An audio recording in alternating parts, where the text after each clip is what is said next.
fundamentalmente, a ver si me da tiempo a todo porque son bastante extensos, que son la política monetaria por un lado y por otro lado la propuesta del plan de trabajo garantizado. Es bastante tema, o sea que, bueno, vamos a ver qué podemos cubrir. Y además, lo bueno es apuntes contables en el ordenador del Banco Central. Podríamos considerar que tenemos ahí dentro del Banco Central pues como una especie de gran hoja Excel, ¿no? Donde se apuntan los cargos y los abonos que hace el Banco Central en las cuentas de los bancos que participan en el sistema del Banco Central, ¿no? En torno al Banco Central, pues tenemos, por tanto, al sistema bancario, ¿no? En el que participan una serie de entidades, y alrededor de los bancos pues, están los ciudadanos y empresas que son usuarios fundamentalmente del dinero bancario. Hay una excepción a esto, que son las monedas y billetes, que son una fracción muy pequeña de la masa monetaria, que es dinero del Banco Central que sí que podemos usar los ciudadanos y las empresas, ¿no? Pero la mayor parte del dinero del Banco Central solamente es dinero que utilizan los bancos participantes en el sistema del Banco Central. Entonces, bueno, pues tenemos aquí a todas estas empresas. Estas empresas efectivamente están en el círculo más exterior. En el centro tenemos al Banco Central. La R significa cuenta de reservas.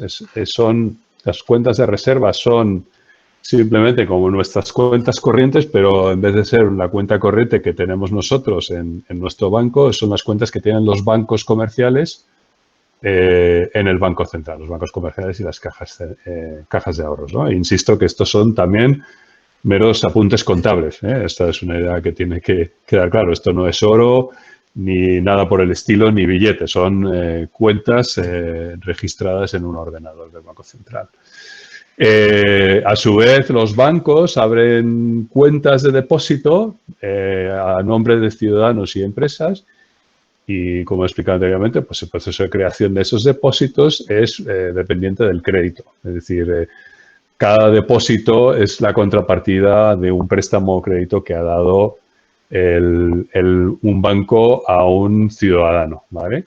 Entonces, ¿qué pasa? Que si, por ejemplo, un ciudadano o ciudadana quiere hacerle pago a una empresa y tienen cuentas en distintos bancos, estos dos bancos tendrán que hacer una compensación de pagos. Existe una cosa que se llama una cámara de compensación, ¿no? Donde se llamaban antiguamente los cheques y ahora simplemente todo esto se hace de forma digital.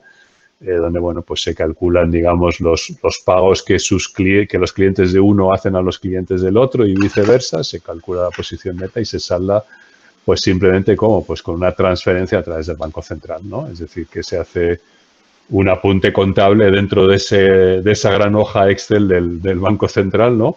Donde el Banco Central simplemente dice, bueno, pues el Banco A se le carga X y al Banco B se le abona X, que es lo que salda, digamos, los pagos entre los dos bancos participantes del sistema, ¿vale? Me voy a saltar esta transparencia simplemente explica que todos utilizamos dinero del Banco Central. Por una parte, el dinero que inyecta el Tesoro a través de los pagos que realiza el Estado, a través normalmente del sistema financiero doméstico. Y bueno, pues a su vez el sistema o el sector financiero doméstico hace pagos entre ellos utilizando dinero del Banco Central. El Banco Central también participa inyectando dinero en la economía a través de operaciones de mercado abierto, depósitos que se abren a nombre de los bancos, repos, que son estas operaciones de recompra, ¿no? Con compromiso de recompra, que a lo mejor os suena a alguno que haya estudiado el sistema financiero, etcétera, ¿no? Pero siempre se está utilizando dinero que crea el Banco Central, ¿no? El Tesoro tiene su cuenta en el Banco Central y los bancos tienen sus cuentas en el Banco Central. Y nosotros, los ciudadanos de a pie, digamos, y las empresas, pues utilizamos dinero bancario, fundamentalmente, a través del sistema financiero y, bueno, pues saldamos los pagos entre nosotros con dinero bancario, ¿no? Cuando pagamos un impuesto también se carga en nuestra cuenta corriente, por lo tanto estamos utilizando dinero bancario, pero lo que no estamos viendo es que a su vez digamos, el Banco Central está cargando la cuenta de reservas del banco con el que operamos y abonando la cuenta del Tesoro, ¿no? Con lo cual, a la postre, los gastos del Estado y los cobros de impuestos se hacen siempre con dinero del Banco Central. Es importante tener en cuenta también que las operaciones fiscales, las de gasto del gobierno y los cobros de impuestos, tienen un impacto en los activos financieros netos que tiene el sector privado. Esto lo estuve explicando la semana pasada. Y en cambio, las operaciones que realiza el Banco Central simplemente impactan en la composición de cartera del sector financiero y también impactan en la determinación de los tipos de interés, ¿vale? O sea que son operaciones muy distintas. Las del Tesoro son operaciones fiscales y las del Banco Central son operaciones monetarias, ¿vale? Entonces, voy a dar un pequeño ejemplo de cómo sería una operación del Tesoro. Entonces vamos a ver una operación en la que el Tesoro ordena el pago al sector privado, no financiero, es decir, puede ser una empresa o puede ser un ciudadano, de 1.000 euros. Entonces lo que ocurrirá es que evidentemente en su cuenta, la cuenta del Tesoro en el Banco Central, abonará, vamos a suponer 1.000 euros, perdón, cargará 1.000 euros, se abonará, perdón, lo estoy diciendo bien, y eso tiene evidentemente un impacto en la deuda, ¿no? De la deuda neta del Estado, habrá un incremento de deuda. El Banco Central, digamos, se dará por enterado, ¿no? A través del ordenador, de la orden que ha dado un funcionario en el Tesoro con su ordenador, y simplemente pues computará esa reducción en el saldo de la cuenta del Tesoro de 1.000 euros y abonará en la cuenta de reservas de un banco, puede ser el Banco Santander o el BBVA o una caja de ahorros, los 1.000 euros, ¿no? El banco verá un incremento de reservas en su cuenta, ¿no? Le llegará evidentemente la comunicación de que el Banco Central ha hecho ese abono en su cuenta y evidentemente tendrá información para identificar quién es el destinatario final de esa transferencia y por tanto pues abonará la cuenta de depósitos del cliente, que finalmente verá reconocido en su contabilidad un aumento de 1.000 euros, ¿vale? Es simplemente, esto es cómo funciona el 85-90%, bueno, casi más, el 95% de las transacciones que se realizan hoy en día entre el gobierno y los ciudadanos. O sea, si tú cobras una seguridad social o una prestación de desempleo del Estado, básicamente, en esencia, lo que está ocurriendo son estas mismas operaciones que acabo de describir de forma casi en tiempo real, ¿no? Casi instantánea, a través del ordenador. Son simples entradas de números en un sistema de contabilidades encadenadas, ¿no? De balances encadenados, ¿vale? Bueno, y eso evidentemente pues tiene el impacto de que en el sector privado el patrimonio neto del sector privado habrá aumentado 1.000 euros, ¿no? Ahora supongamos la operación opuesta, ¿no? Que el ciudadano tiene que pagar un impuesto de 500 euros, bueno, pues evidentemente eso reducirá su patrimonio neto en 500 euros y también sus depósitos. Obviamente el banco tendrá que adeudar en la cuenta de su cliente o cargar en la cuenta de su cliente esos 500 euros y evidentemente eso tiene un impacto. Fijaos, esto tiene relevancia, es decir, el banco tenía en su cuenta de reservas 1.000 euros. Al hacer la orden de transferencia a favor del Tesoro, lo va a hacer a través de su cuenta en el Banco Central y tiene el impacto de reducir el importe de las reservas que tiene ese banco, ¿vale? Y esto es importante, ahora veréis, porque influye en el funcionamiento del mercado interbancario, ¿vale? Entonces veremos en el Banco Central que se reducen las reservas en esos 500 euros y la cuenta del Tesoro se abona en 500 euros y por tanto, finalmente, bueno, pues en la cuenta del Tesoro se verá ese apunte contable del Banco Central, ¿vale? Son todo apuntes contables, ¿vale? No, por eso, como son apuntes contables, por eso decimos que en realidad, aunque aquí veamos un saldo contable de 500 euros a favor del Tesoro, bueno, pues si tenemos en cuenta que tanto el Tesoro como el Banco Central son parte del Estado, en realidad, bueno, pues lo que estamos viendo es digamos, una imagen refleja, ¿no? de un saldo en un balance y el mismo saldo en el otro balance, ¿no? Si consolidamos ambos entidades, ¿no? El Tesoro y el Banco Central, como parte del Estado, y lo consideramos uno solo, vemos que en realidad esa cuenta del Tesoro pues ya no aparece, simplemente hay un pasivo creado a favor del sector privado de 500 euros, ¿vale? Ese es un activo para el sector privado, ¿no? Es decir, realmente la deuda del sector privado, del sector público, es el equivalente a los activos financieros netos, es decir, lo que llamamos aquí patrimonio neto del sector privado, ¿no? Os dais cuenta de la importancia que tiene ver las cosas desde un punto de vista consolidado. Pensad que el Banco de España, por ejemplo, aunque ahora estamos en este sistema monetario llamado el euro, pero el Banco de España es una filial al 100% del Estado, ¿no? Y, de hecho, los beneficios del Banco de España se ingresan en la cuenta del Tesoro, ¿no? No sé si habéis estudiado consolidación de balances o si alguno ha tenido ocasión de estudiar contabilidad o estudiar las operaciones de consolidación, pero realmente si consolidamos esto, esta sería la foto final, ¿no? La foto consolidada, sector público y sector privado. Os acordaréis de un gráfico que os presenté la semana pasada, en la que, bueno, pues hablaba de balances sectoriales. Aquí he introducido un sector adicional.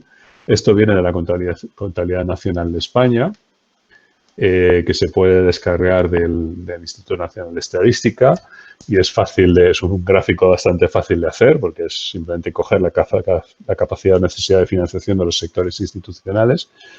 Yo lo he resumido el sector privado, que en realidad en la Contabilidad Nacional se desagrega en instituciones financieras, sociedades no financieras y hogares en uno solo, llamándolo sector privado. Y como veis, siempre tiene una estructura simétrica, porque por fuerza, pues el pasivo de uno es el activo de otro. Si os fijáis, bueno, pues aquí la introducción de un sector exterior, bueno, pues es interesante porque nos permite ver que siempre va a haber, digamos, una identidad. Esto estuvimos viendo además la fórmula o la ecuación la semana pasada, ¿no? A partir de las identidades macroeconómicas, ¿no? Pero siempre va a haber una identidad vamos, una suma, los tres saldos, mejor dicho, van a sumar siempre cero, ¿no? Entonces, bueno, pues si repasamos un poco, aquí estamos viendo la evolución de los balances sectoriales de España en los últimos años, pues si repasamos desde los inicios de la burbuja inmobiliaria, vemos cómo, bueno, pues a principios del siglo XXI el sector privado se estaba endeudando, ¿no? Endeudando sobre todo ¿con quién? Con el sector exterior. Teníamos un déficit comercial. Es decir, nuestros bancos estaban creando depósitos para que compráramos bienes en el extranjero.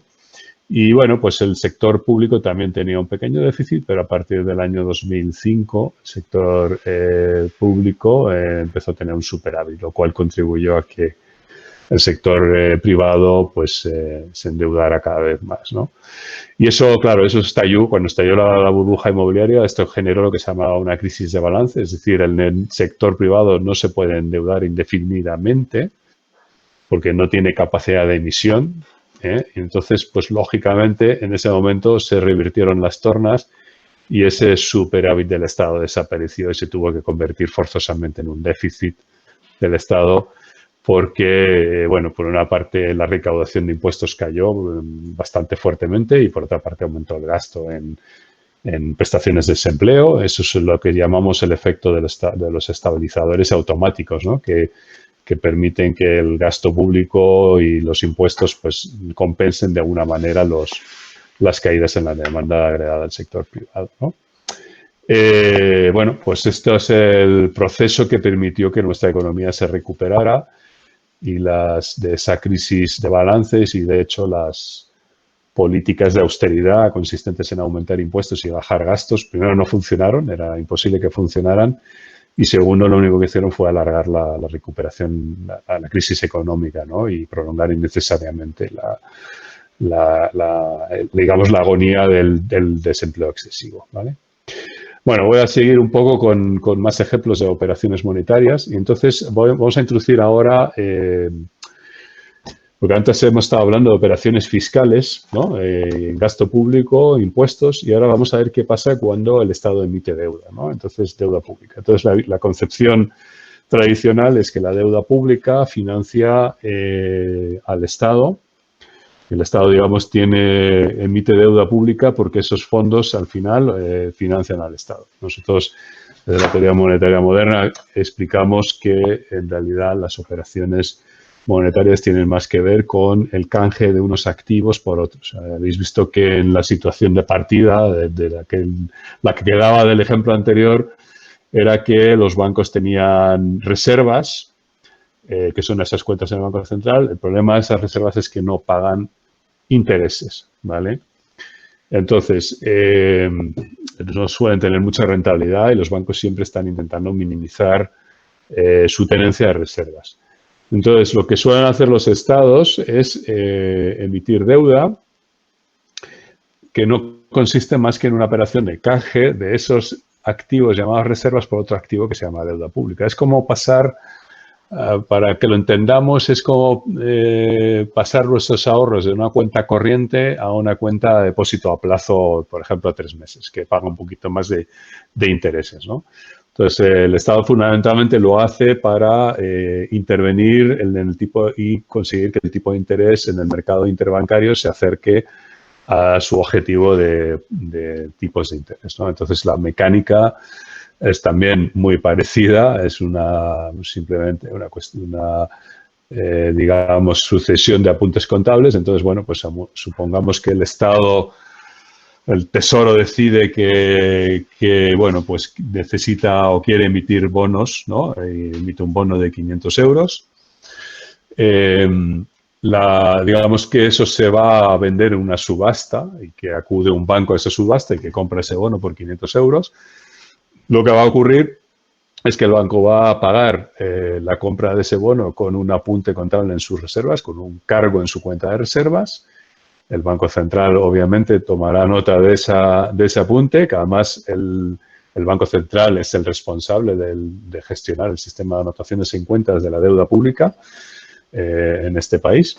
Y, bueno, pues abonará finalmente la cuenta del Tesoro, ¿no? La foto, finalmente, pues el Tesoro verá un aumento de su saldo en el Banco Central en 500 euros, ¿no? Es simplemente una operación de canje de un activo por otro, ¿no? Claro, la foto final es esta, ¿no? Si limpiamos un poco, pues la foto final es esta, ¿no? Ahora el banco donde antes tenía reservas, ahora tiene un bono y, digamos, en la cuenta del Tesoro, pues donde lo que hay es un endeudamiento que está materializado en este bono de 500 euros, ¿no? ¿Vale? Entonces, claro, lo que hay que tener en cuenta es que digamos, en los arreglos institucionales que ahora mismo predominan, ¿no? En muchos países, incluido el nuestro, pero en Estados Unidos también, pues existe esta ficción de que tiene que haber equilibrio presupuestario. Es una noción bastante prevalente, ¿no? Y que si se monetiza, ¿eso qué quiere decir? Que se gasta mediante, ¿no?, incrementos digamos, del saldo de reservas, ¿no?, en el Banco Central, en el sector privado, ¿no? Eso se le llama monetización, ¿no? Pues eso puede ser inflacionista y que, bueno, pues que hay que intentar, en la medida de lo posible, evitar que exista demasiada liquidez en el sistema bancario, ¿no? Porque eso puede generar un calentamiento de la economía. Esto es un poco la historia convencional, ¿no? Es una parte de una serie de premisas erróneas. Hablé la semana pasada de los fondos prestables, si no me equivoco. No sé si lo mencioné, pero nosotros negamos la idea de que existan de que el Estado, digamos, tire de un pool limitado de fondos prestables. Lo que argumentamos es que el Estado, cuando gasta, inyecta nuevos fondos, crea el acto mismo del gasto público, genera su propia financiación, es decir, genera los fondos, ¿no?, en el mismo acto de forma instantánea. Y lo que argumentamos es que en realidad lo único que está haciendo estas políticas de emisiones es cambiar unos activos por otros, ¿no? Bueno, esta es la foto final, ¿vale? Bueno, simplemente, bueno, pues un bono en perdona, sí, he dado un pequeño salto hacia adelante, perdona. Despiste mío. Entonces, ahora lo que quería era explicar otro tipo de operación monetaria. Hasta ahora he explicado lo que es la emisión de un bono, ¿no? La colocación de un bono en el mercado bancario, y puede ocurrir que el Banco Central decida que, pues que hay tensiones en el mercado interbancario y que es conveniente inyectar reservas en ese mercado, ¿no? Esto lo vemos con las operaciones que ha hecho el Banco Central en los últimos años, ¿no? Y lo que va a hacer ahora también, ¿no? Es lo que ha anunciado Christine Lagarde, es que van a inyectar más reservas en el sistema bancario, como si no tuvieran ya bastantes, ¿no? Y lo van a hacer comprando bonos, ¿no? O otros títulos de deuda. Entonces, la operativa es muy similar. Evidentemente, desaparecería el bono de la cartera del Banco A y aparecería en la cartera del Banco Central. Y, obviamente, pues produciría un aumento del saldo de reservas del Banco A en el Banco Central, y el Banco A vería un aumento de sus reservas en su contabilidad. Esto simplemente son las operaciones monetarias, ¿no? Bastante básico. Entonces, vamos a hablar ahora un poco del mercado interbancario, que es ese mercado en el que los bancos se prestan reservas entre sí, ¿no? ¿Y por qué existe ese mercado? Bueno, porque los bancos necesitan mantener un mínimo de reservas, tienen que cumplir con unos coeficientes mínimos, que son coeficientes que marca la ley. Necesitan hacer pagos digamos, a otros bancos, y eso se hace mediante transferencias de reservas. O a lo mejor puede llegar un cliente que necesita efectivo y quiere sacar efectivo, pues al reintegrar el efectivo a través de del cajero automático, lo que va a ocurrir es que va también automáticamente a reducir las reservas de ese banco, ¿no? Entonces, bueno, además, de facto, los bancos tienen que mantener ya un coeficiente de reservas mínimo obligatorio de igual a 0, porque los descubiertos en cuenta están prohibidos para los bancos comerciales, ¿no? Entonces, ¿qué pasa? Que, bueno, pues esos requisitos de reservas generan un mercado en el que los bancos, bueno, pues tienen que conseguir, a lo mejor al final de cada día o al final de cada semana, calculan su posición de reservas y se dan cuenta que están cortos o largos en reservas, ¿no? Entonces, surge la posibilidad de, bueno, por una parte pueden acudir al Banco Central, ¿no? Y pueden, digamos, tomarlas prestadas, ¿no? O venderles o hacer una operación de repo, ¿no? Que es entregar un papel de garantía que tiene una mínima calidad, un papel con la máxima calificación crediticia al mercado, al Banco Central, para que le preste reservas. Eso es una posibilidad, ¿no? Otra posibilidad es, aquí hemos dibujado, ¿no? 2 bancos que tienen una línea roja, que significa que están cortos de reservas, y 3 bancos que tienen líneas o barras azules, que significa que tienen exceso de reservas. Bueno, pues la otra posibilidad es pedírselas prestadas a los bancos que tienen excedente de reservas, ¿no? Esa es otra posibilidad. Entonces, este mercado en el que unos bancos se prestan reservas unos a otros es el mercado interbancario. Es un mercado importante, porque el tipo de interés que se fija en el mercado interbancario es el de referencia para prácticamente todos los demás préstamos. Si tenéis alguno préstamo hipotecario, que no creo todavía, pero yo sí lo tengo, pues el tipo de referencia es el Euribor, es el tipo de interés que se fija en el mercado interbancario europeo, más un diferencial, ¿no? A favor, evidentemente, el banco tiene que obtener una rentabilidad, y esa rentabilidad lo tiene fijando un diferencial sobre el tipo de interés del interbancario, que vendría a ser como su suelo, digamos, para asegurarse una rentabilidad, ¿no? Entonces, bueno, pues no sé si queréis hacer una pregunta, porque es todo esto un poquito técnico, antes de seguir. Y luego, por otra parte, pues son las 7:20, no sé hasta qué hora queréis seguir, pero si queréis hacer una pregunta, pues ahora es el momento, ¿no? Y si no, pues sigo un poquito con las operaciones del mercado interbancario, ¿no? ¿No hay preguntas? Bueno, pues sigo. Entonces, bueno, vamos a ver cómo serían esas operaciones en el mercado interbancario. Vamos a partir de la foto anterior donde, bueno, pues ahí ahora vamos a tener dos bancos para que podamos ver cómo se procesarían esas operaciones en el mercado interbancario, que es evidentemente bastante simple. Simplemente, bueno, pues imagínate que el banco B estuviera corto de reservas, pues podría acudir al banco A, que en este momento tiene 500 euros de reservas, podría pedirle prestado 200 euros, asumiendo que el banco A le sobren esos 200 euros, y evidentemente pues se aparecerían como una deuda del banco B con el banco A. Si os fijáis, el único cambio que va a haber es que en el Banco Central va a quedar registrado ese apunte contable, ¿no? Ha cambiado el saldo de cada uno de estos bancos. Ahora el banco A tiene 300 y el banco B tiene 200 euros, ¿no? Pero realmente la composición del patrimonio neto del sector público no ha cambiado. Lo único que ha cambiado realmente es la composición, digamos, el saldo dentro del sector privado, ¿no? El sector privado, si consolidamos todo el sector privado, va a tener la misma posición financiera respecto al sector público, ¿vale? Bueno, entonces, bueno, la política monetaria ha sido, digamos, el instrumento preferido por los economistas mainstream en las últimas décadas, y de alguna forma se ha vilipendiado la política fiscal, pero nosotros consideramos que la política monetaria y la política fiscal tienen funciones muy distintas y que se sobrevalora la utilidad o la función de la política monetaria. Nosotros decimos desde la teoría monetaria moderna que la política fiscal regula el gasto público, que se regula es el que regula el gasto público y la tributación, ¿no? Mientras que la política monetaria sirve para regular el tipo de interés, ¿no? Y por tanto, la política fiscal modifica la cantidad de riqueza financiera neta en circulación, mientras que la política monetaria realmente lo único que hace es cambiar la composición de carteras, pero realmente no modifica la riqueza financiera neta, ¿no? En el sector privado. Y bueno, hay una diferencia también en la responsabilidad de la ejecución. La política monetaria la ejecuta el Banco Central y, en cambio, la política fiscal pues la ejecuta el Gobierno, ¿no? A través de los presupuestos generales del Estado, ¿no? Y el Tesoro, que es el órgano que dentro del Ministerio de Hacienda que ordena pagos y cobros, ¿vale?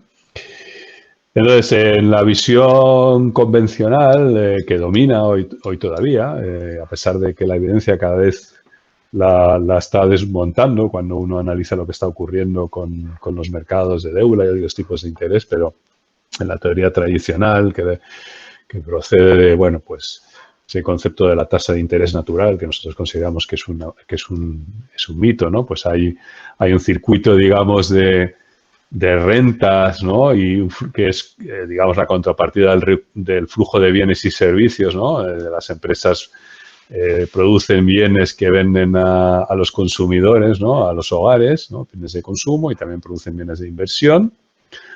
Y los hogares, perdón, se me ha ido. Los hogares toman decisiones o bien de ahorrar o de consumir, ¿no? De la renta que reciben en forma de salarios o de beneficios porque son, digamos, accionistas en esas empresas, pues toman decisiones o bien de consumir o decisiones de ahorrar y depositar sus ahorros en los bancos, ¿no? Y las empresas, pues, en función, toman decisiones de invertir, ¿no? En función de, bueno, pues, del tipo de interés, ¿no? Básicamente, en la historia que se cuenta en el modelo ISLM, básicamente la variable crítica es el tipo de interés, y entonces, bueno, pues si hay, digamos, que ese tipo de interés natural sería el que conseguiría una igualación del ahorro y de la inversión, y bueno, pues un aumento del tipo de interés tendería a aumentar el ahorro y, por tanto, los fondos disponibles para inversión, y en cambio, pues tendería a desincentivar la inversión, ¿no? Y viceversa, ¿no? Hasta que se produciera una serie de movimientos que igualarían finalmente, a través del precio del tipo de interés, esa ahorro con esa inversión. Esto es un poco la historia que se cuenta en los manuales de economía, y nosotros consideramos que es una historia que tiene bastante poco que ver con la realidad, porque en realidad las decisiones de inversión tienen mucho más que ver con las expectativas de las empresas, más que con las más que con los movimientos del tipo de interés. Hoy mismo los tipos de interés están en cero y, sin embargo, las inversiones han caído estrepitosamente por culpa de que, bueno, pues las expectativas de negocios ahora mismo, en estos momentos de la pandemia, no son excesivamente buenas, que digamos, ¿no? Entonces, bueno, pues nos parece que esta historia es un poco un mito que hay que desechar completamente, ¿no? Entonces, bueno, vamos a hablar entonces de algunos instrumentos que permiten al Banco Central controlar el tipo de interés. Si os fijáis en el esquema que os he dibujado anteriormente, el tipo de interés vendría a ser determinado por una relación entre la oferta y la demanda de fondos prestables. Y, por tanto, estaría determinado por fuerzas del mercado, ¿no?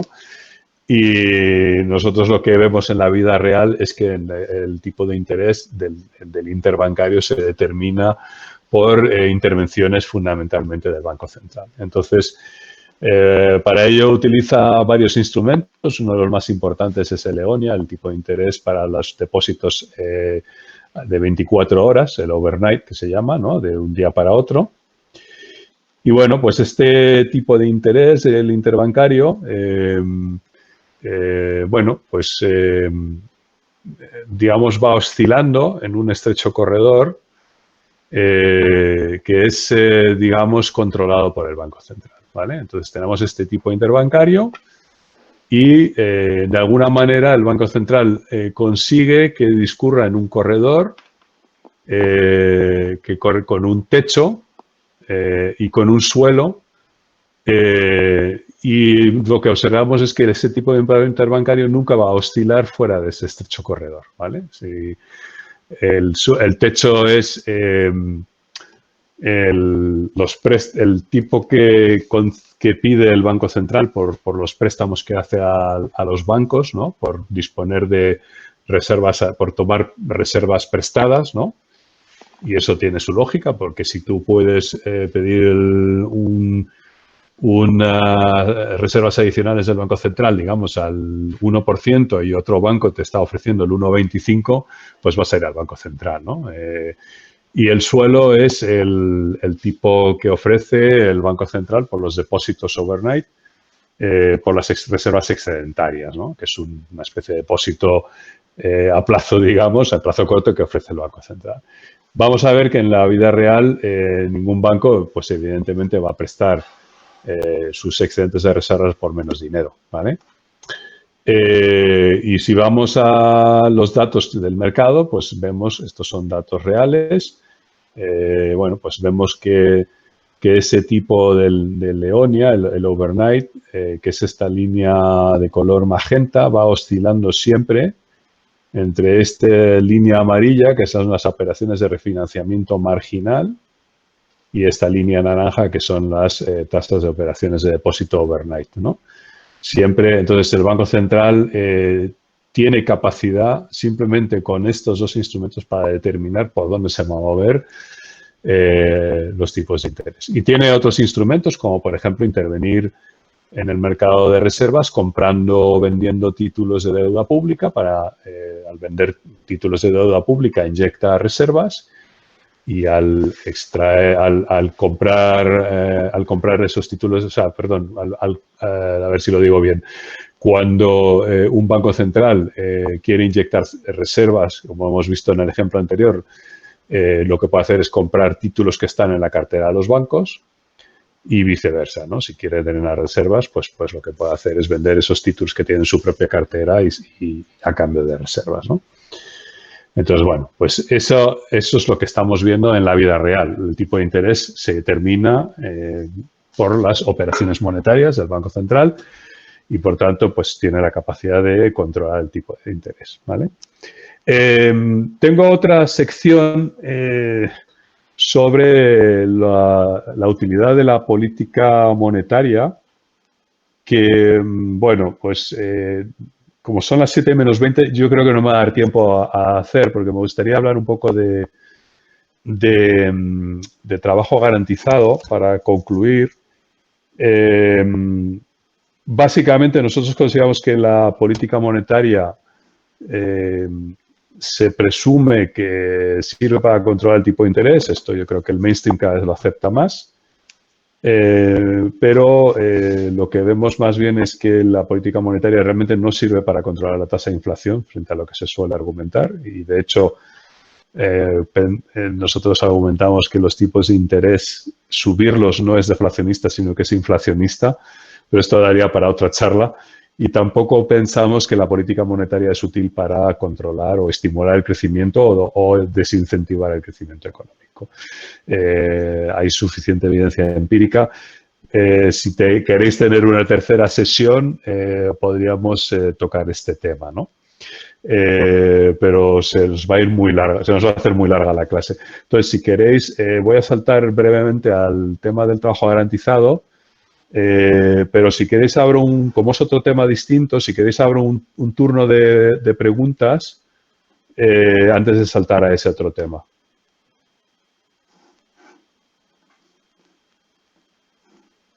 Yo tengo una duda sobre la crítica del ISLN, que estoy de acuerdo que la inversión tiene más relación con la expectativa empresarial, bueno, supongo. Que con el tipo de interés. Pero no tiene pero también creo que igual tiene importancia aún así el tipo de interés. Sí, a ver, vamos a ver. Yo no sé si has tenido ocasión de estudiar, yo que sé, teoría de carteras, ¿no? O Capital Asset Pricing Model o ese tipo o modelos de descuento de flujo de caja, ¿no? No sé si alguna vez el cálculo del valor actual neto, por ejemplo, bueno, esos temas de matemáticas financieras o de modelos financieros y tal, ¿no?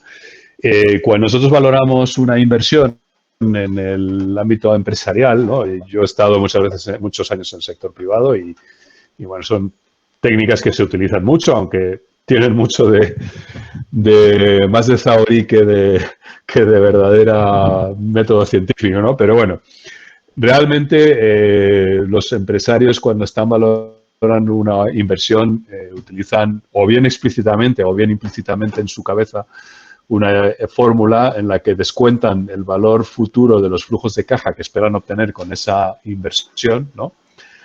Flujo de caja es lo que cobras, ¿no?, en ventas menos lo que pagas en gastos, ¿no? Eso serían los flujos de caja netos, que, bueno, tú haces una inversión porque esperas que esa inversión en el futuro te va a dar una serie de rentas, ¿no?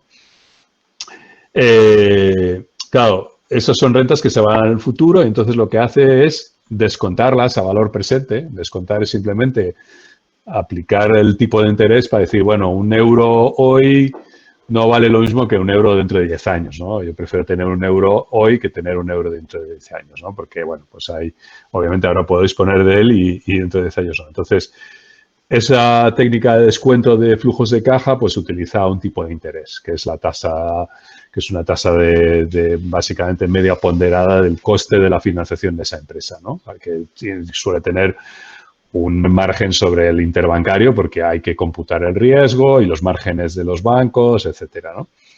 ¿Qué pasa? Que en el numerador tienes los flujos de caja y en el denominador tienes el tipo de interés. Entonces, es cierto que el tipo de interés, de alguna forma, tiene un cierto impacto.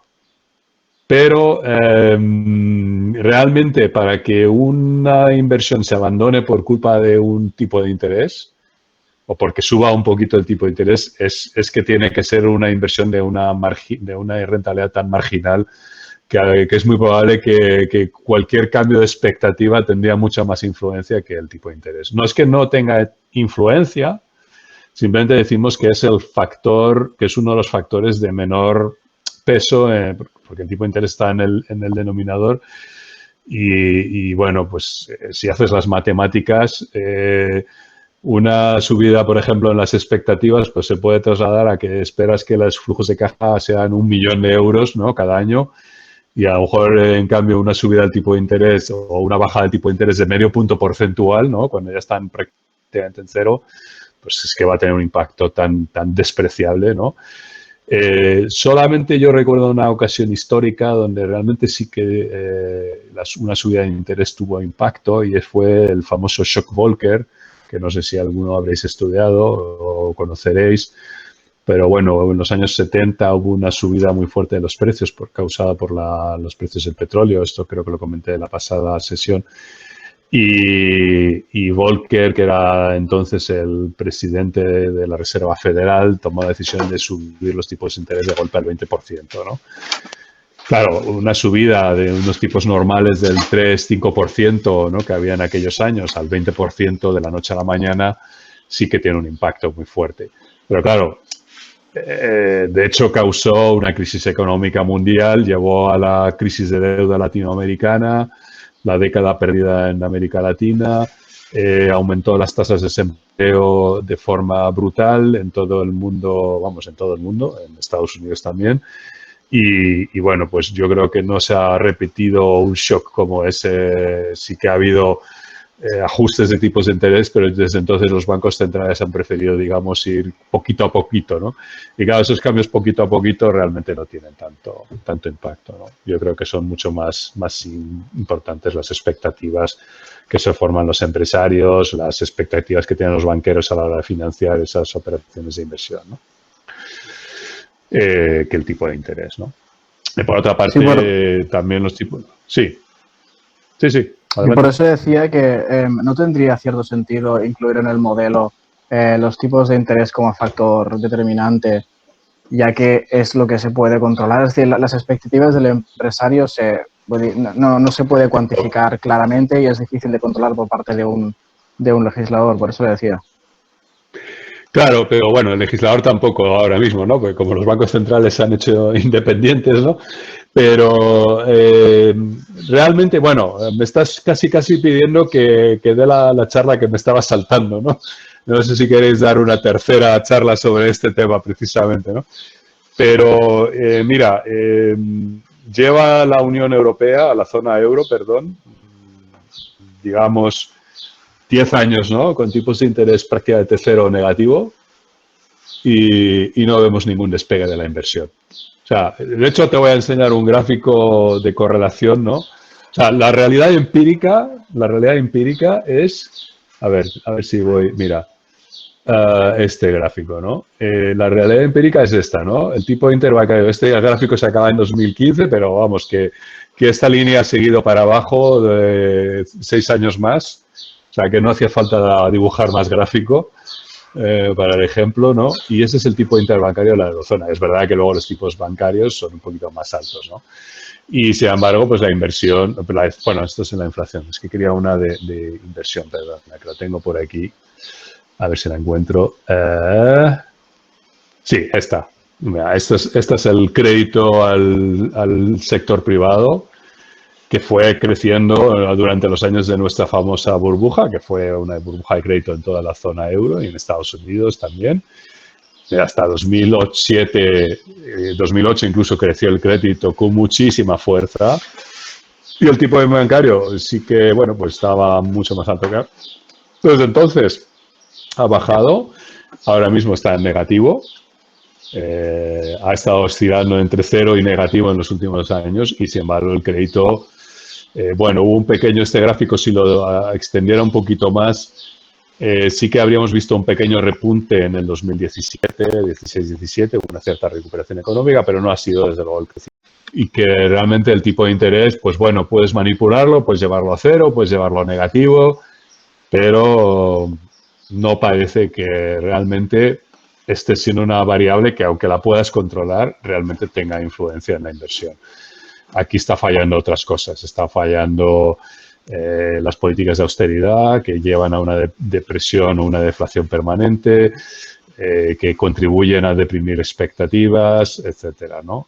Parece que es muchísimo más importante. Y efectivamente, no puedes controlar las expectativas de los empresarios, pero lo que sí que puedes hacer es controlar el gasto público y los impuestos. Y eso sí lo puedes controlar, y sí que puedes controlar la política fiscal.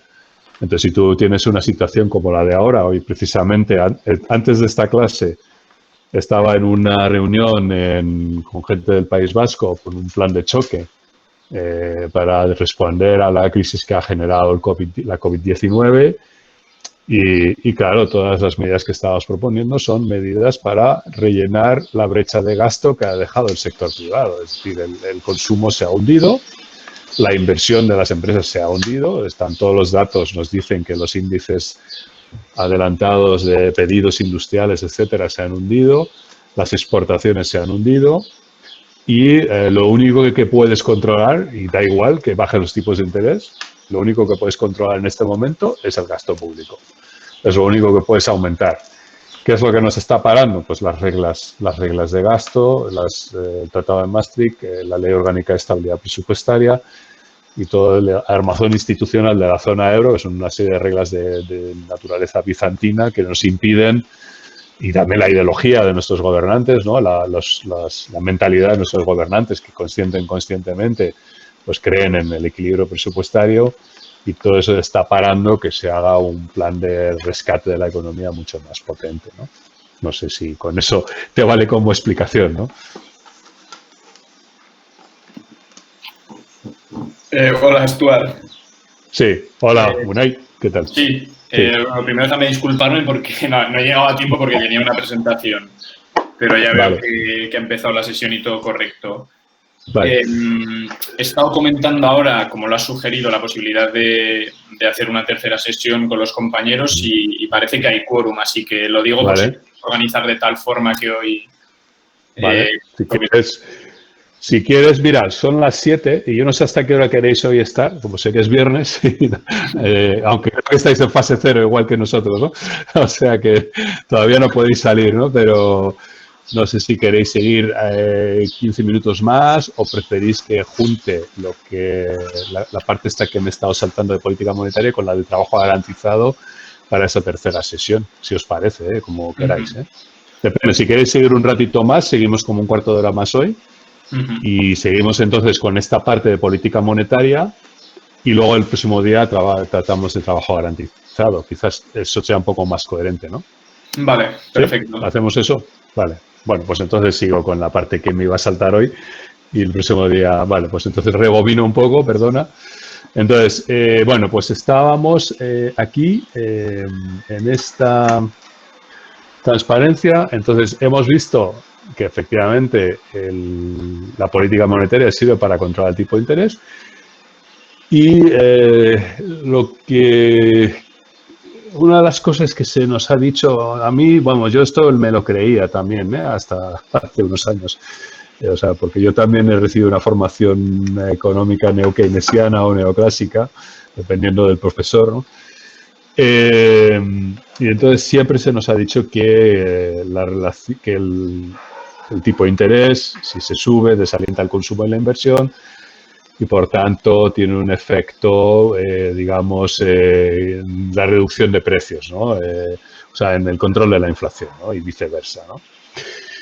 Y bueno, pues es una cosa que, o sea, es una premisa o una hipótesis que realmente, de nuevo, cuando uno se va a la realidad, pues parece que no se sostiene, ¿no? Y lo estamos viviendo en los últimos años en la zona euro. Este gráfico os lo he anticipado antes, que es el que os enseñé antes de darme cuenta que no era el que quería enseñar. Bueno, pues ahí tenéis en el lado izquierdo el tipo de interés del interbancario y tenéis la inflación de la tasa de inflación de la zona euro. Hemos tenido varios años en negativo, en los años 2013, 14. Yo creo que realmente no tuvimos inflación positiva, o sea, digamos, crecimiento de precios hasta el año 2015, si no recuerdo mal, aunque aquí estoy hablando de memoria, pero sí que recuerdo que hubo varios años con precios negativos, con tasa de inflación negativa.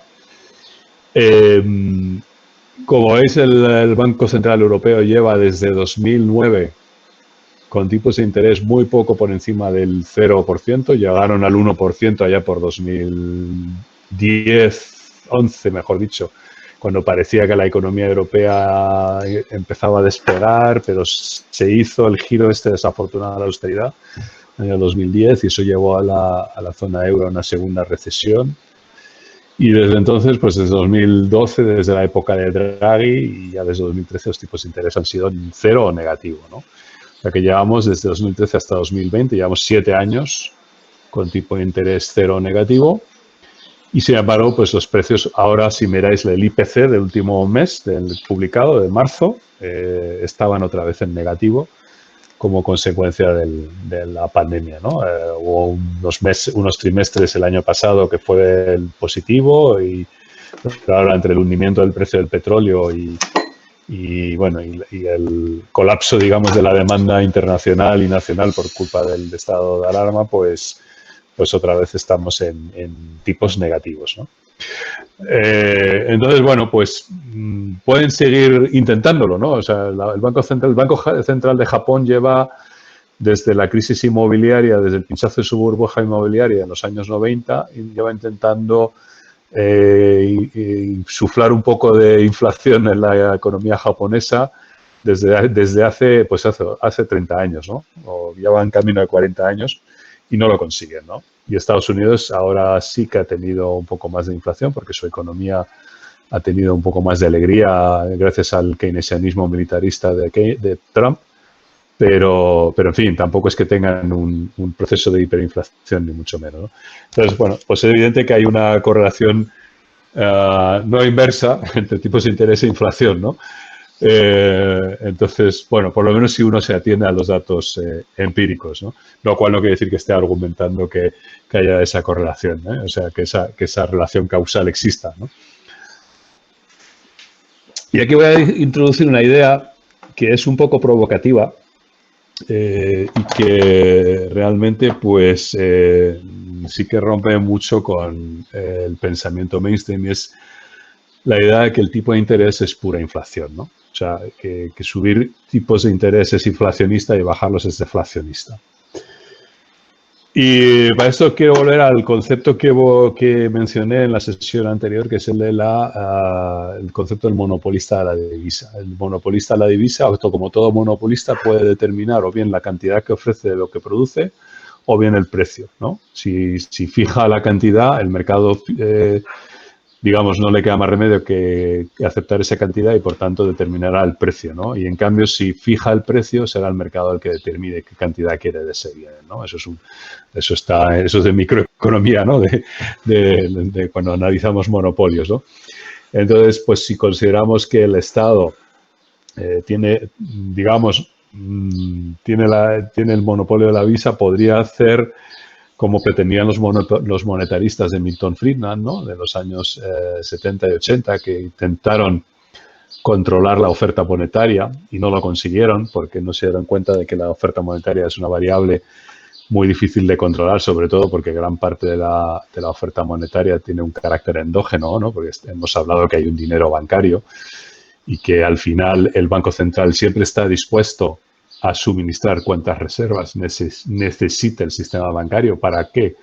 Para impedir que el sistema bancario, pues el sistema de pagos, perdón, no se venga abajo, ¿no? O sea, si por algún motivo en el sistema interbancario hay un déficit de reservas, algún banco se quedará sin poder hacer sus compensaciones de pagos, ¿no? Por tanto, se bloqueará el sistema de pagos y eso nunca lo va a consentir el Banco Central. El Banco Central siempre va a aportar las reservas que demanda el mercado, ¿no? Pero, por tanto, el Estado no quiere controlar o ha renunciado a controlar la masa monetaria como pretendían los monetaristas en los años 80. Lo intentaron y fracasaron. El propio Milton Friedman luego reconoció que fue un fracaso. Y, por tanto, lo que hace el Estado es controlar el precio, ¿no? Y el precio, cuando hablamos del precio del bien que suministra, que es el dinero, lo puede hacer o bien en términos de otros bienes, es decir, y esto, bueno, pues es un poco un concepto que cuesta, digamos, asumir, pero una forma de verlo es, bueno, ¿qué tengo que conseguir yo? ¿Qué tengo que entregar yo al Estado? ¿Qué tengo que sacrificar yo para entregarle al Estado, ¿no? A cambio de conseguir una unidad monetaria adicional, ¿no? Eso sería una forma de verlo, es decir, el precio relativo del dinero respecto a los demás bienes, ¿no? De la economía, ¿no? Y ahí, pues, el Estado tiene una cierta capacidad de determinar, y si es consciente de ese poder, que muchos gobiernos no lo son, tiene cierta capacidad para controlar los precios y la inflación. Y, lamentablemente, pues muchos estados no son conscientes de ese poder y en realidad lo que hacen es introducir en la inflación en la economía a base de ir depreciando su propia moneda, como, pues, por ejemplo, haciendo pagando o aceptando que digamos que los proveedores del Estado cobren cada año un poquito más, ¿no? O un precio un poquito mayor cada año, ¿no? O aceptando indexar, digamos, precios u otros precios, digamos, con la inflación, ¿no? Y entonces, bueno, pues eso daría para toda una presentación. Si queréis hablo de inflación en la próxima sección si me da tiempo. Pero el otro precio relevante es el precio del dinero en términos de dinero, es decir, el dinero a cambio, o sea, el dinero a plazo, ¿no? El dinero que se toma prestado o digamos las operaciones a plazo, ¿no? Es decir, el tipo de interés, ¿no? Un precio puede ser de un bien, puede ser en términos de otros bienes o en términos de sí mismo, ¿no? Entonces, lo que argumentamos es que, bueno, pues el tipo de interés es un gasto que realiza el monopolista de la divisa a cambio de nada, porque realmente el dueño de un bono, simplemente el único mérito que ha tenido para recibir ese interés es que tenía ya dinero de antes, ¿no? Y entonces ha renunciado a la liquidez a cambio de un tipo de interés, ¿no? Y entonces, pues evidentemente no está entregando absolutamente nada al Estado, lo cual de por sí es un fenómeno ya inflacionista, ¿no? Sino que además, bueno, pues digamos, de alguna forma están marcando una referencia para otros precios que se fijan en relación a la moneda, ¿no? Entonces, por ejemplo, si el Estado aumenta el tipo de interés, pues está introduciendo más moneda en la economía a igual cantidad de bienes comprados por el monopolista y, por tanto, está de alguna forma disminuyendo continuamente en el tiempo el precio de la moneda, ¿no? O sea, para igual cantidad de bienes y servicios demandados por el Estado recibe, digamos, entrega más cantidad de dinero, ¿no? Y por otra parte, pues es una referencia importante, ¿no? Entonces, si asumimos, por ejemplo, una inflación un tipo de interés, perdón, del 2%, cada año, pues lo que estamos diciendo es que al final, si el Estado, por ejemplo, emite un bono de 100 euros a 5 años, ¿no? A 4 años, como en este ejemplo, pues al cabo de 4 años se estará entregando 108,24 euros, ¿no? Y está de alguna forma diciendo, oye, mi moneda hoy vale un 2% menos cada año, ¿no? Y es una forma también de evaluar o de apreciar su propia moneda, ¿no? Esto es un concepto que choca mucho con el pensamiento mainstream, pero, no sé, Warren Mosler da un ejemplo y es el tema de los futuros, ¿no? De los depósitos, de los contratos estos para entrega a un año, por ejemplo, ¿no? De grano o de metales preciosos o de otras commodities, ¿no? Entonces dice, si ignoramos el coste de almacenamiento y otros costes, digamos, de mantener, digamos, yo qué sé, una tonelada de grano de maíz, ¿no? Para la entrega a un año, ¿no? E ignoramos los costes de almacenamiento, pues el precio de entrega a un año tiene que ser forzosamente igual al precio spot, ¿no? El precio de hoy, más el precio futuro, más, más el tipo de interés, ¿no? O sea, es decir, el precio de entrega a un año, el precio futuro o a plazo tiene que ser igual al precio de hoy, el precio spot, más el tipo de interés, ¿no? Con lo cual, bueno, pues ya simplemente el hecho de que exista un tipo de interés positivo implica que los precios de las commodities se van a ir apreciando por ese tipo de interés, ¿no? O inversamente, otra forma de decirlo es que el tipo el precio del dinero se va a ir devaluando con el tiempo, ¿no? Entonces, nosotros argumentamos que en realidad subir tipos de inflación, lejos de ser deflacionista, es inflacionista, y que bajar tipos de interés que subir tipos de interés es inflacionista, ¿no? No sé si lo he dicho bien antes, y que bajar tipos de interés es deflacionista, ¿no? Y que por tanto no es inversamente proporcional, sino que es directamente proporcional, ¿no? Eso es lo que estamos diciendo. Y digamos el tercer objetivo de la tasa de la política monetaria es controlar la tasa de crecimiento en la economía, ¿no? Es decir, controlar de alguna forma el crecimiento del PIB, ¿no? Y tradicionalmente se nos ha dicho que, bueno, pues lo que está la discusión que estábamos teniendo hace un momento, si subimos tipos de interés, pues habrá un desincentivo a la inversión, y que si bajamos tipos de interés, pues habrá un incentivo a la inversión, ¿no? Eso es lo que lo que se nos cuenta en los manuales y lo que se cree mayoritariamente y parece intuitivo, y yo diría que en la prensa económica de color salmón es lo que se suele explicar, ¿no? Entonces, el mecanismo presunto es que, bueno, pues ante una disminución del tipo de interbancario va a haber una disminución de los tipos de interés sobre los préstamos, ¿no? Y que eso se va a trasladar a un aumento del crédito bancario y las inversiones y, por tanto, a un crecimiento económico, ¿no? Entonces, las dos, bueno, pues efectivamente podemos considerar que son ciertas. Efectivamente, los bancos fijan sus tipos de interés en base al tipo de interbancario con un margen, que se llama el margen de intermediación, ¿no? Pero lo que nos resulta cuestionable son las siguientes dos etapas, ¿no? Por el gráfico que os estaba enseñando antes, ¿no? En los últimos años vemos cómo el crédito al sector privado, bueno, pues creció muchísimo y desde entonces lleva muchos años atascado, y eso a pesar de que el tipo de interés, bueno, pues está en cero o negativo desde hace años. Es decir, lo que nos dice la teoría económica mainstream es que esto debería haber tenido un impacto en el crecimiento del crédito y en el crecimiento de la inversión. Sin embargo, no ha ocurrido, ¿no? Entonces, si hay una correlación,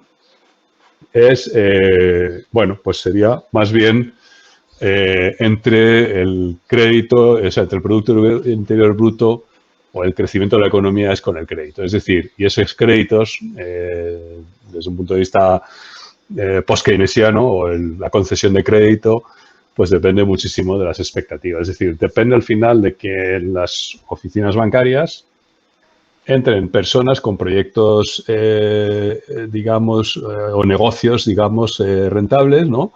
Es decir, que tienen una capacidad de generar flujos de caja que al banco, ¿no? Al prestamista, ¿no? En definitiva, al generador del crédito bancario le genera la suficiente confianza como para, bueno, pues prestarle ese dinero, ¿no?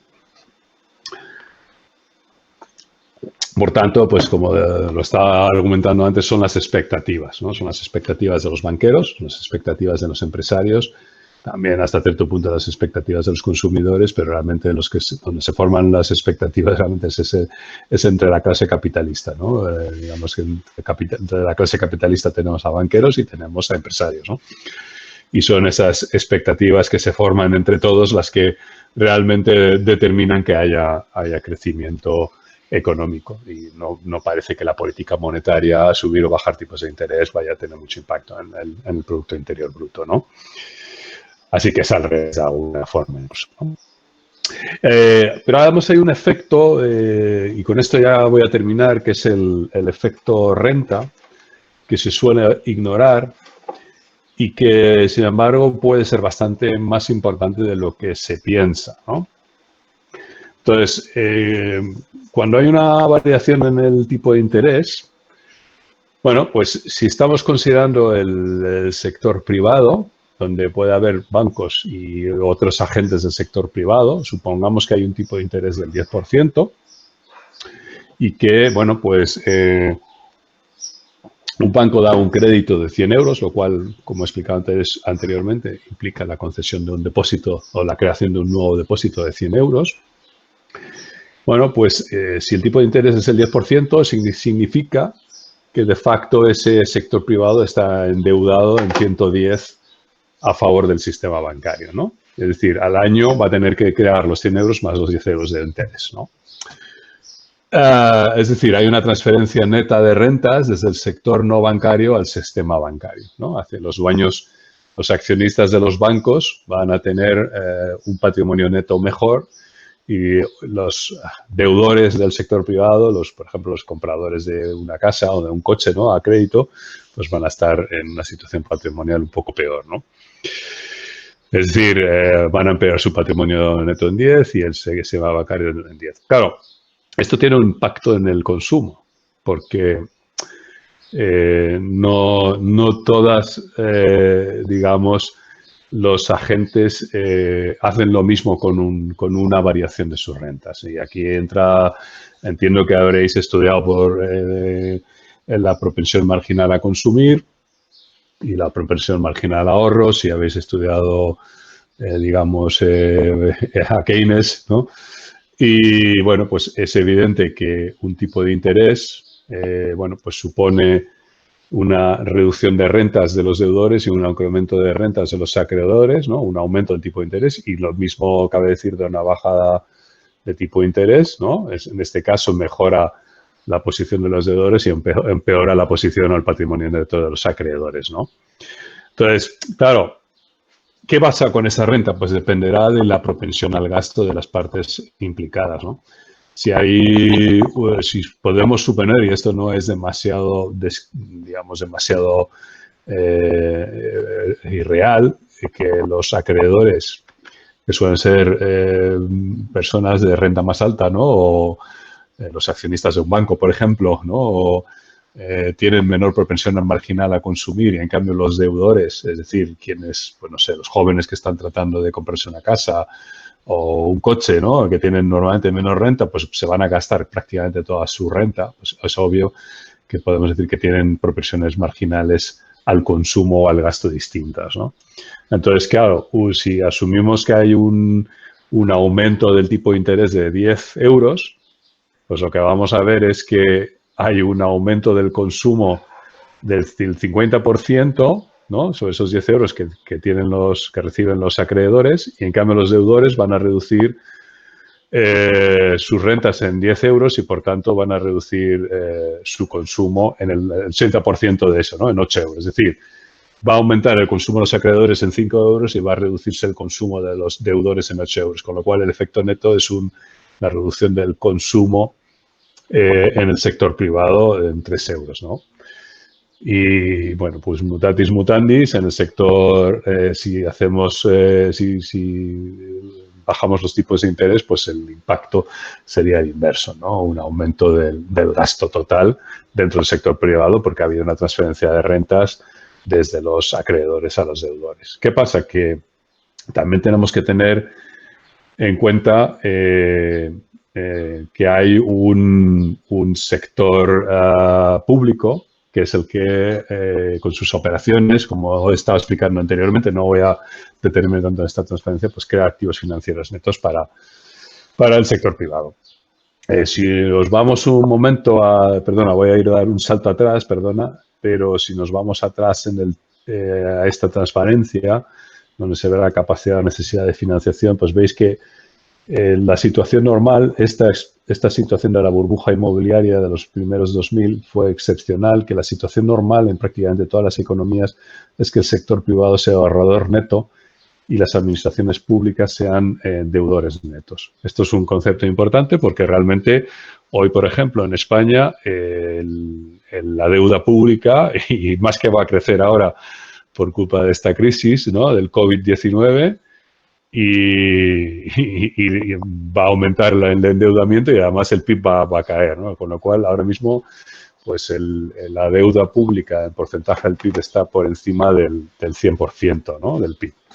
Con lo cual, imaginaros, ahora estamos con tipos de interés cero, o negativos, imaginaros que el Estado decidiera aumentar de la noche a la mañana el tipo de interés al 5%, ¿no? Pues eso equivaldría a inyectar el 5% del PIB todos los años en la economía, ¿no? Es decir, un aumento de rentas para el sector privado equivalente al 5% del PIB, que tiene que tener forzosamente un impacto en el gasto, ¿no?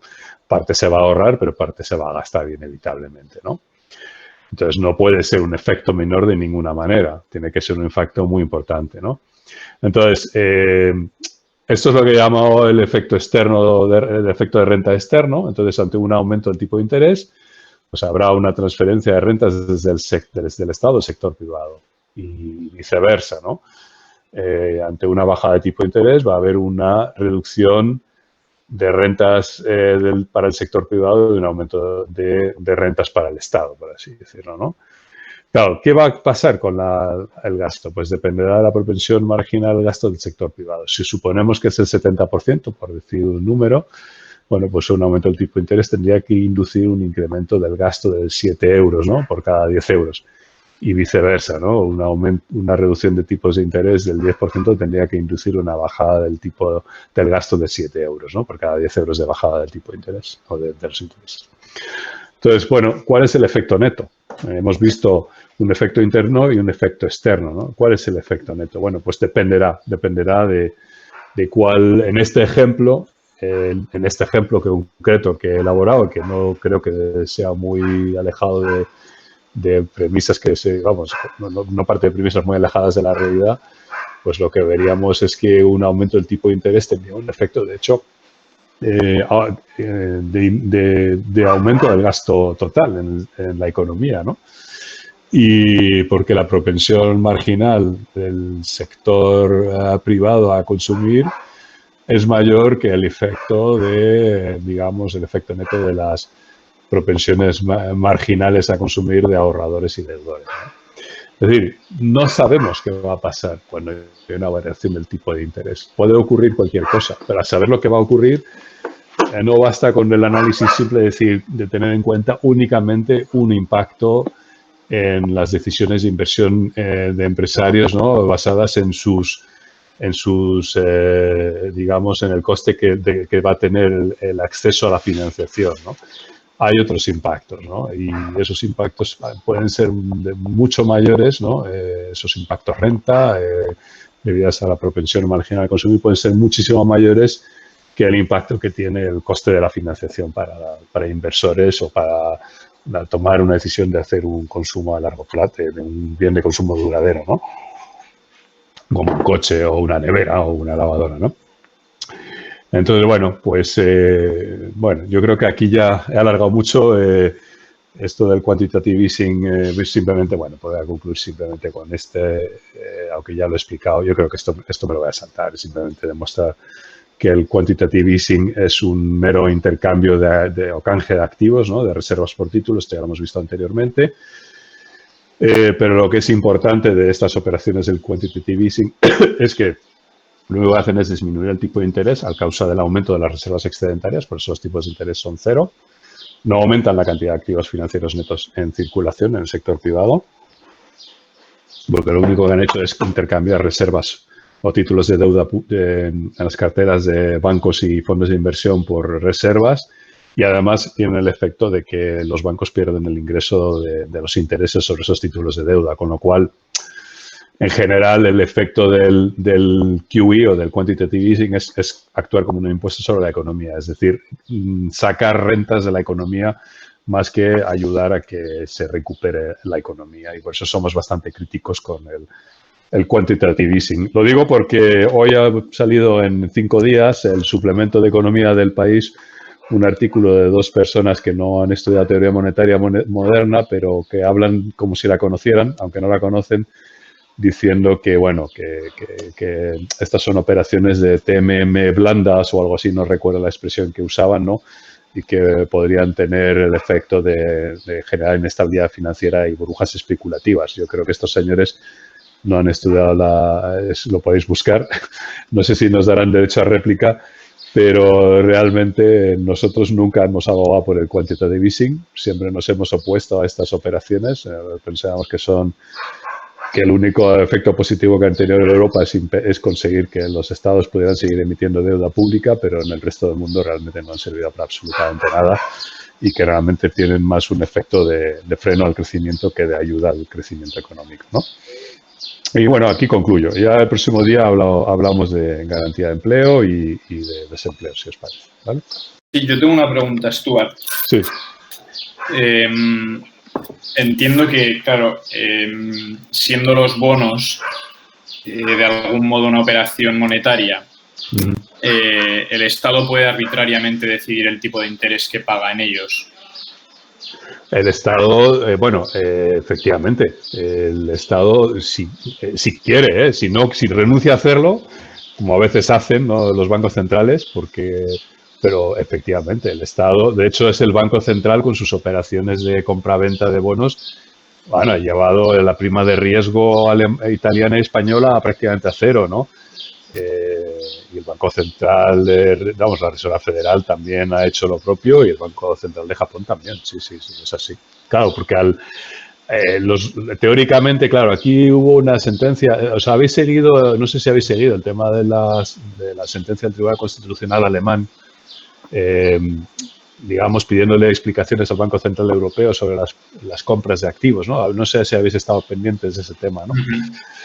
Y el caso es que se lleva arrastrando desde hace años, desde el 2013 o antes incluso, no recuerdo el año cuando empezó, no recuerdo el año cuando empezó, pero es un caso bastante ya antiguo.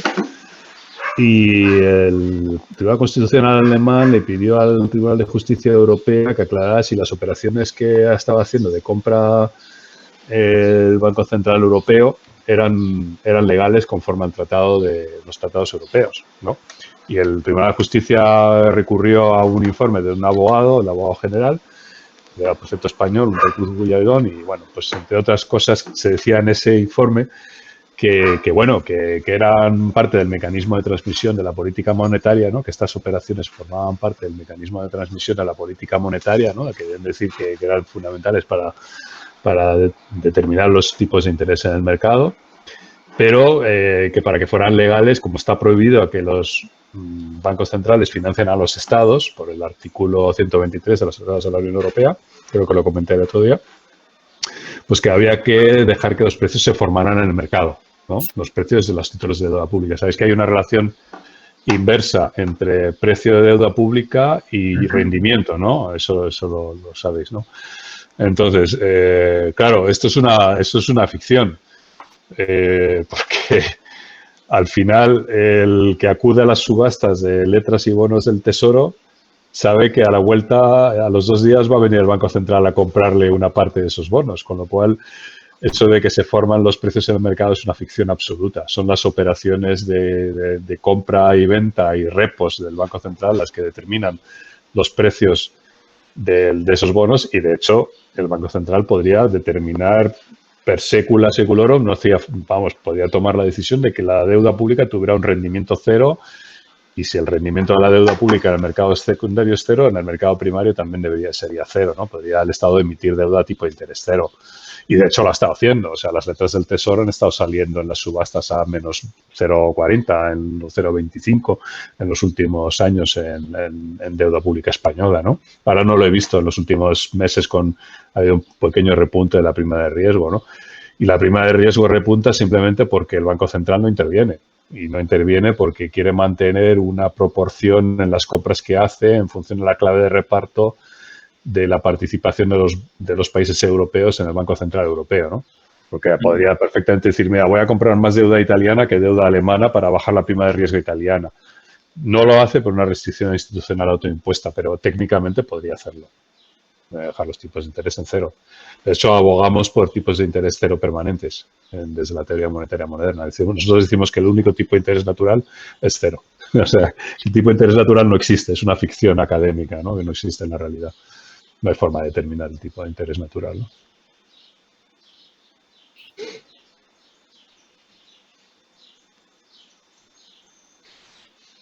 Bueno, son bastantes ideas que contradicen mucho del pensamiento mainstream, ¿no? Con lo cual, asimilarlo cuesta, ¿no? Entiendo. Algunas ideas son muy contradictorias con lo que nos han enseñado, ¿no? Entonces, pero por otra parte, lo que estamos diciendo casa mejor con lo que estamos viviendo en la realidad, ¿no? Es decir, todo lo que se nos cuenta sobre política monetaria no está funcionando, ¿no? El mainstream lo que utiliza es el subterfugio, digamos, ¿cómo se llama? Del límite cero, ¿no? Del zero bound, ¿no? Nunca me acuerdo cómo se traduce el castellano, joder. Pero bueno, eso es básicamente el argumento que utilizan, ¿no? La preferencia por la liquidez, etcétera.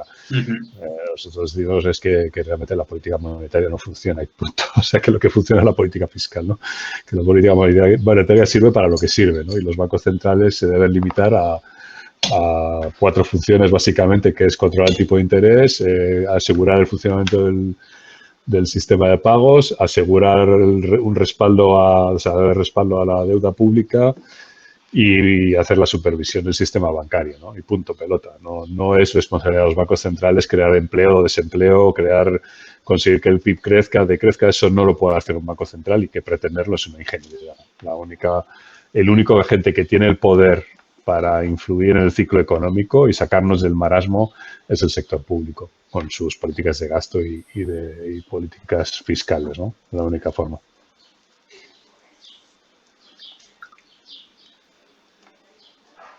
Pues, ¿alguna pregunta más? Se ha hecho tarde, nos hemos ido 1h30, así que si queréis hacer alguna pregunta y si no, pues ya lo dejamos aquí. Genial, pues si te parece, me parece que no hay ninguna pregunta, lo dejamos aquí y ya votaremos a ver la nueva fecha y luego me pongo en contacto contigo con lo que sea. Perfecto. Pues venga, muchas gracias. Pues nada, que paséis a fase 1 ya. Aquí ya estamos. Ya está, es verdad. Nosotros pasamos el sábado, creo. Nosotros nos han dejado una semanita más encerrados en casa para que no vayamos difundiendo virus. Venga, hasta luego entonces. Venga.